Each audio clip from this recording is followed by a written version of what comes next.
Well, according to the Kelley Blue Book, the average price of a new car hit an all-time high, and used car prices month over month were down 1.1%. Get this, $50,000 is the average cost. That's about 93% more than the price of a used car, which will put you back $26,000. You're about to see something that almost nobody outside Carvana's balance sheet understands.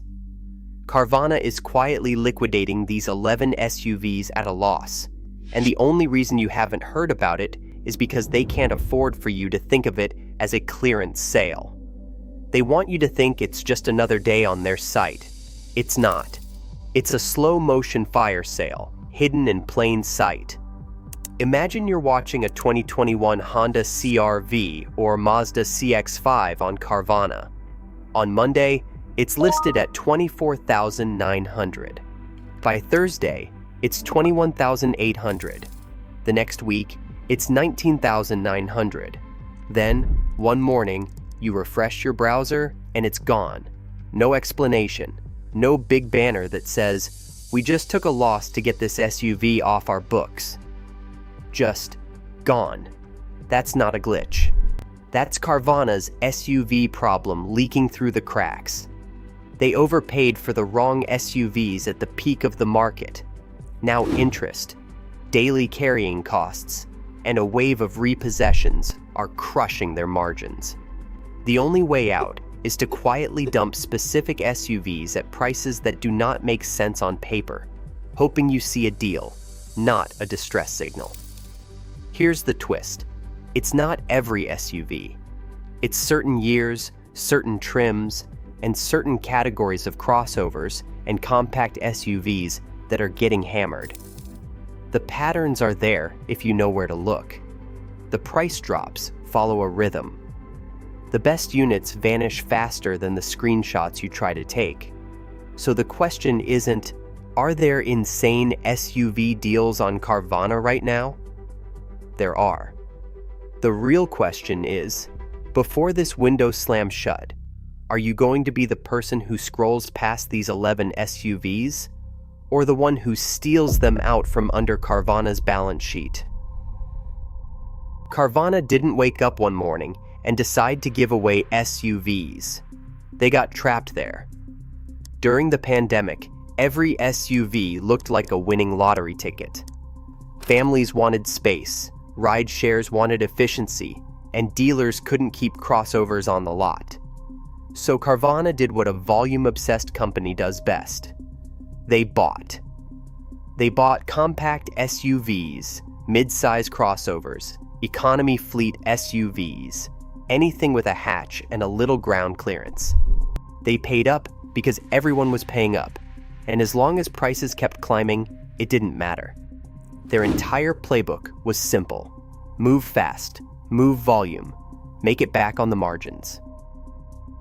When you're buying SUVs remotely and selling them through a website and a vending machine, you're not really in the SUV business anymore. You're in the cash flow business. As long as a $22,000 or $25,000 SUV turned quickly, the spread between what they paid and what they sold it for looked fine. Thin, but fine. The problem started when the music stopped. New car inventory came back. Used prices cooled.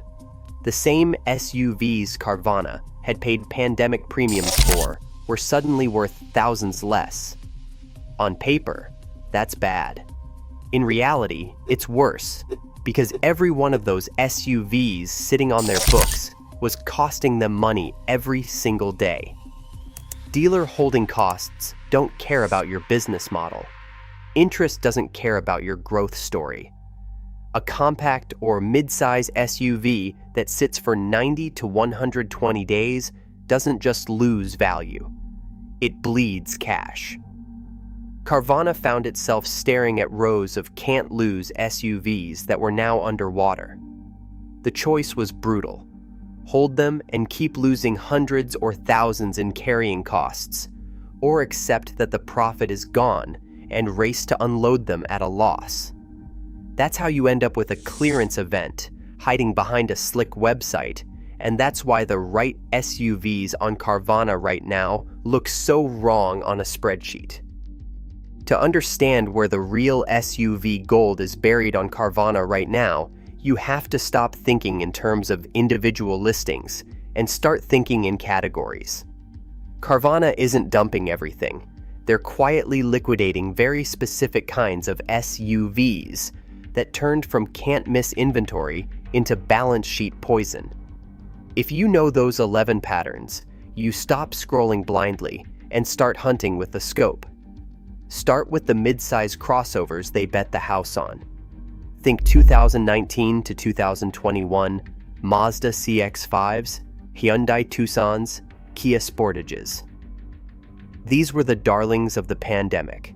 Efficient, family-friendly, easy to finance. Carvana loaded up on them in every color, every trim, every mileage band. Now the market is oversaturated. Too many nearly identical crossovers chasing fewer buyers. That's category 1. Next are the awkward in-betweeners, the compact SUV overlap rigs like Subaru Outbacks, Ford Edges, Dodge Journeys. Not quite sedans, not quite true SUVs. Carvana assumed variety would sell. Instead, these live in a price dead zone, too expensive to be budget choices, not aspirational enough to feel premium. They sit.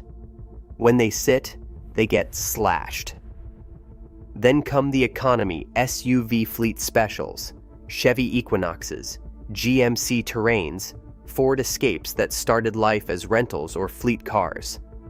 On paper, they were cheap bulk buys. In reality, they carry hidden wear and stigma. Buyers hesitate. Carvana holds them too long. The only way out is to mark them down hard until someone bites. Layer on compact crossovers like CX-30s and Corolla Crosses, plus older CR-Vs and similar crossovers that were bought at peak pricing or came back as repossessions.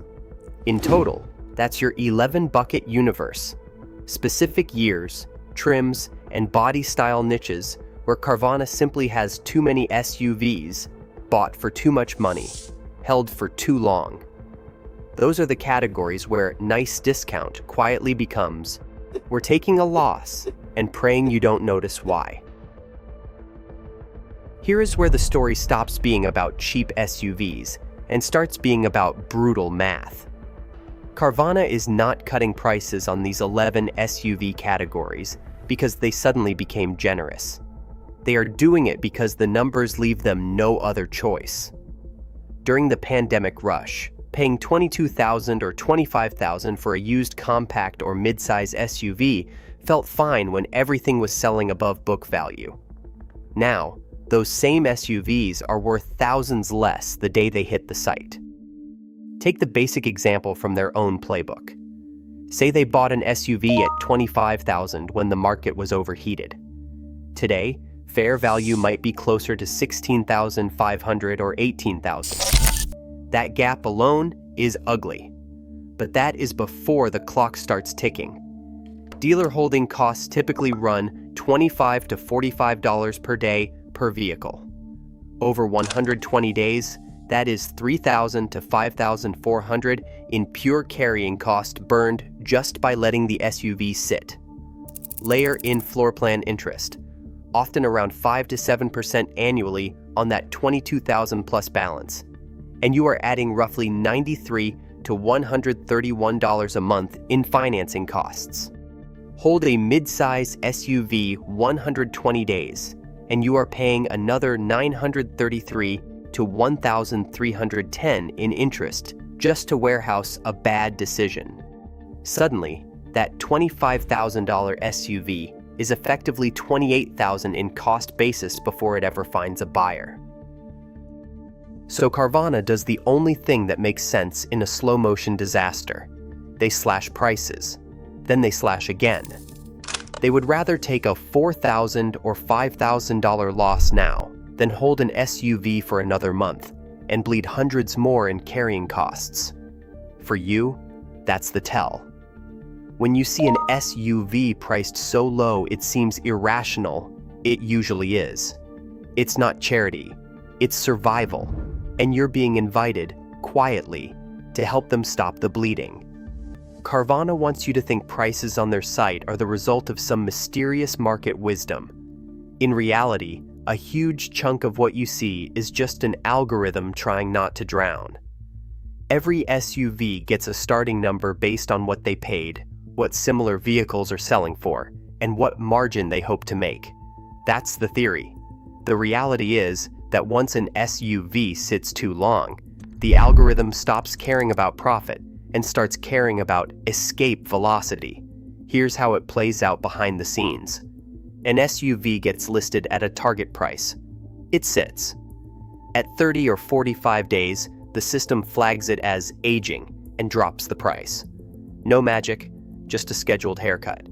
If it survives that and hits a second age threshold, it gets another cut. By the time a compact or mid-size SUV creeps toward 120 days in inventory, the software isn't asking, how much can we make anymore? It's asking, what price will finally make this thing leave? Now add human panic. Sales targets, quarterly reports, and inventory clearance goals pile on top of the algorithm.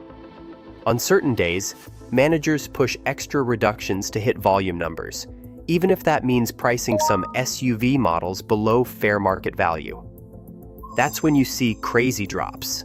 A crossover that was $21,900 suddenly at $18,400, then $17,900, with nothing obvious wrong in the inspection report.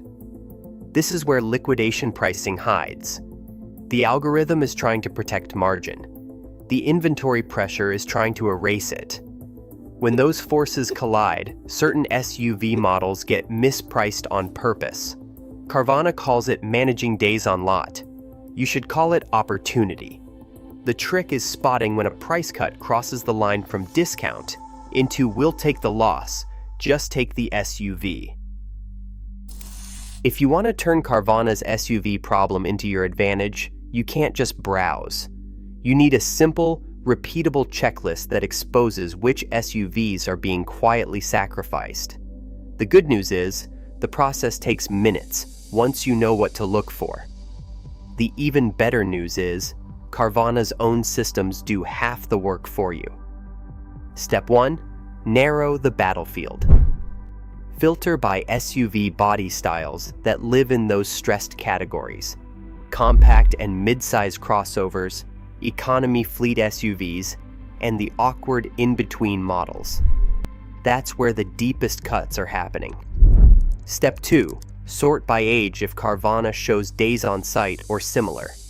If they don't, you approximate it by focusing on SUVs that have clearly been sitting, often the ones with older photos, multiple price change indicators, or that you've personally seen linger over a few visits. Step 3. Pick a handful of candidates and cross-check each price using fair market tools like Kelley Blue Book, Nada Guides, or Edmunds. You're not hunting for a cute 5% discount. You're hunting for SUVs priced more than 10% below fair market value for their year, mileage, and condition.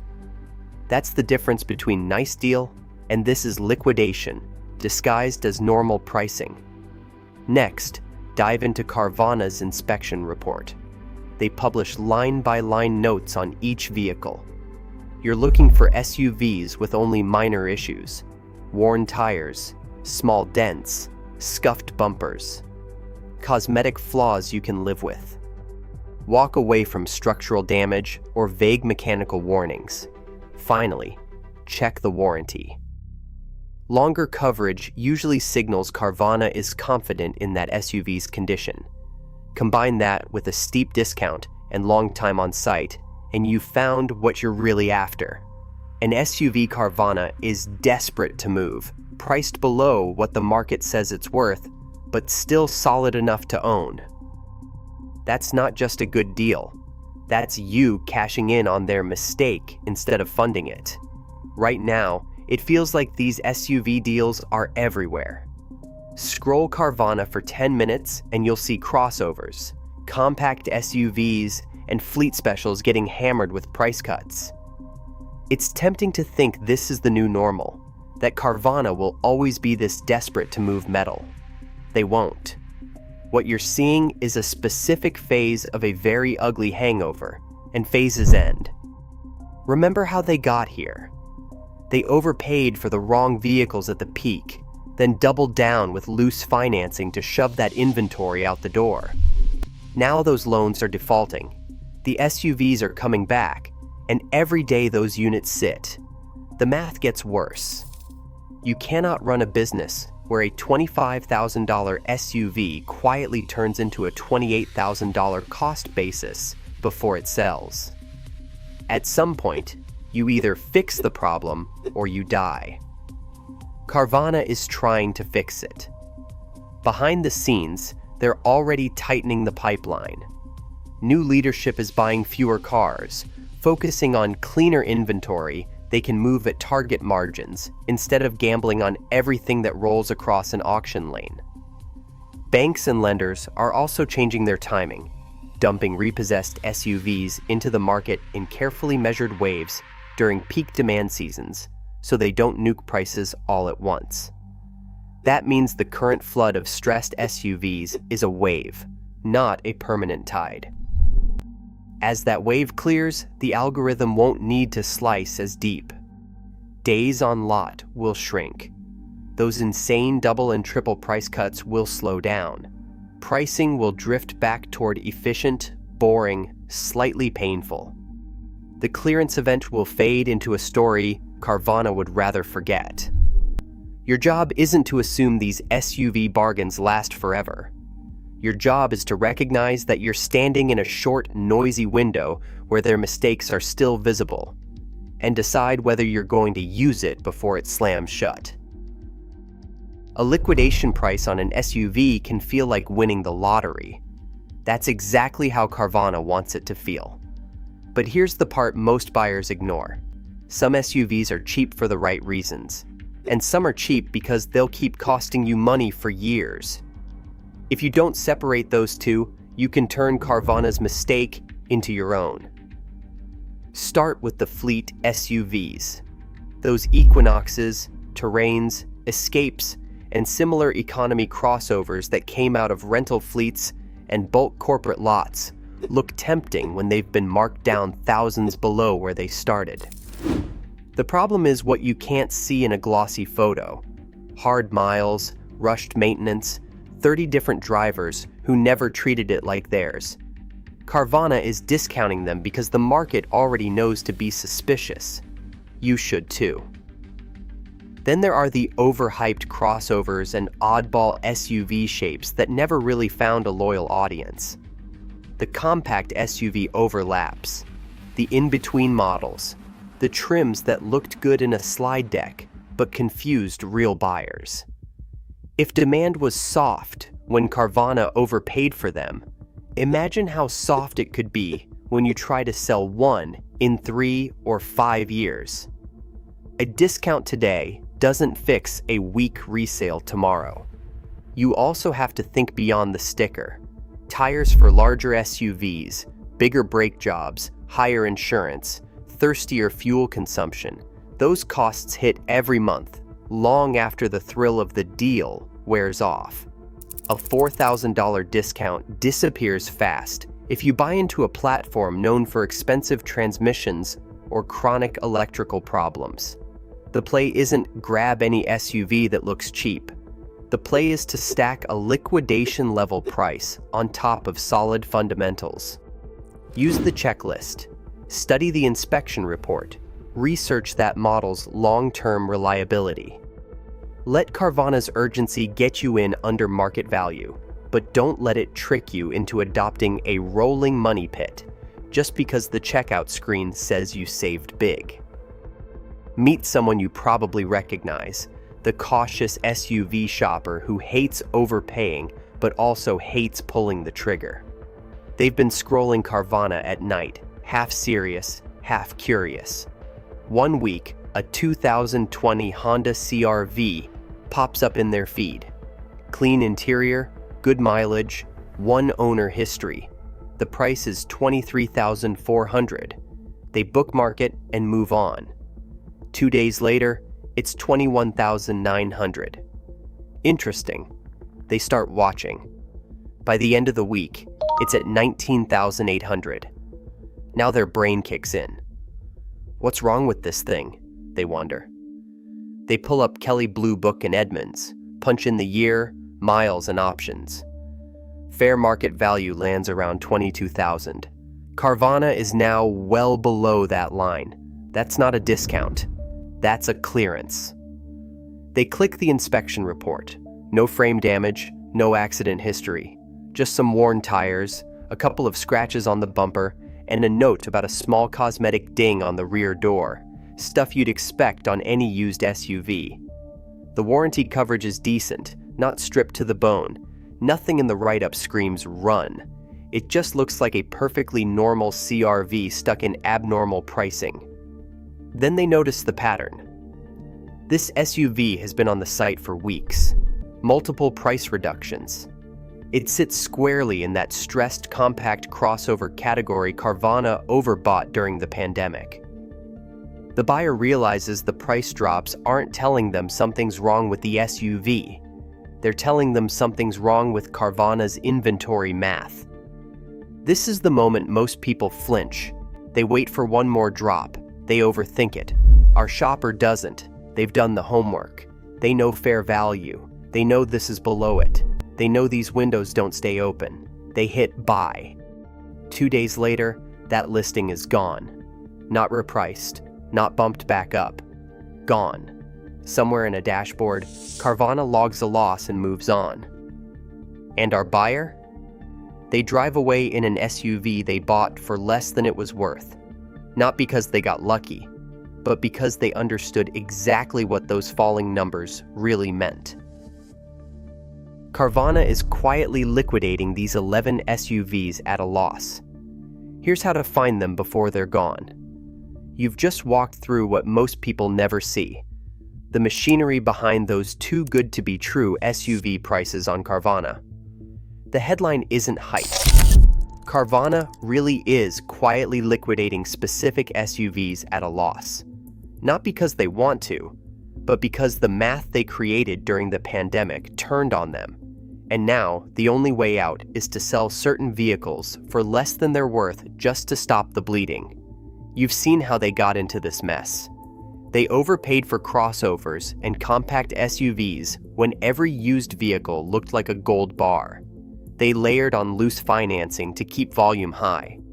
Then the market normalized, repossessions surged, carrying costs piled up, and suddenly, a $25,000 SUV started looking like a $28,000 liability before it ever found a driveway. That's not a business strategy. That's a slow-motion emergency. You've also seen where the pressure is hottest.